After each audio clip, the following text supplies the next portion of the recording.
رسول نماز نہ پڑھنا کتنا نحوست والا عمل ہے، اس کا اندازہ اس حکایت سے لگائیے۔ چنانچہ ایک بار اللہ پاک کے پیارے نبی حضرت عیسیٰ علیہ السلام کا ایک پہاڑ پر گزر ہوا۔ آپ نے دیکھا وہاں ایک شہر ہے، اللہ پاک نے اس شہر کو بے شمار نعمتوں سے نوازا ہے۔ وہاں باغات ہیں، پھل پھول ہیں، وہاں کے رہنے والوں کے پاس مال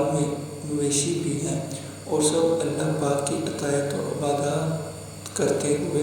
خوشحال زندگی گزار رہے ہیں۔ ان شہر والوں نے جب اللہ پاک کے نبی حضرت عیسیٰ علیہ السلام کو دیکھا تو آپ کی نہایت تعظیم کی اور بہت احترام سے پیش آئے۔ 3 سال کے بعد حضرت عیسیٰ علیہ السلام کا دوبارہ اس جگہ سے گزر ہوا تو آپ یہ دیکھ کر حیران رہ گئے کہ اس شہر کے باغات اور مکانات اجڑ گئے ہیں، نہریں اور چشمے خشک ہو چکے ہیں، اب نہ وہاں پھول اور پھل ہے، نہ جانور، نہ کوئی آدمی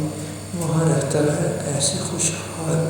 شہر کا ایسا شکستہ حال دیکھ کر حضرت عیسیٰ علیہ السلام نے اللہ پاک کی بارگاہ میں عرض کیا، الہی اس شہر کے لوگ کس مصیبت میں گرفتار ہوئے؟ ان کے درختوں، چشموں اور عمارتوں کی بربادی کا کیا سبب ہوا؟ ان کو نظریں بد لگی یا کسی نے ان پر جادو کیے دیا، کسی دشمن نے انہیں شکست دی یا تیری اطاعت و فرمانبرداری چھوڑنے کی انہیں سزا ملی ہے؟ حضرت عیسیٰ علیہ السلام کی اس عرض پر حضرت جبرائیل علیہ السلام حاضر خدمت ہوئے اور عرض کیا، اے اللہ پاک کے نبی عیسیٰ علیہ السلام، اس شہر کو نہ تو نظر لگی، نہ انہوں نے اللہ پاک کی اطاعت و ترک کی، نہ ہی ان پر جادو کیا گیا، نہ ان کی بربادی کا اصل سبب یہ ہوا ہے کہ ایک روز اس شہر سے ایک بے نمازی کا گزر ہوا، اس نے ان کے چشمے میں منہ دھو لیا۔ اس بے نمازی کے چہرے سے لگنے والے پانی کی یہ نحوست ہوئی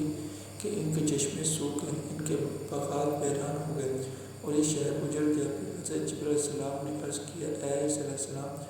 آپ نے بے نمازی کی دنیاوی نحوست تو محض فرما لی، روز قیامت جہنم کو بے نمازیوں سے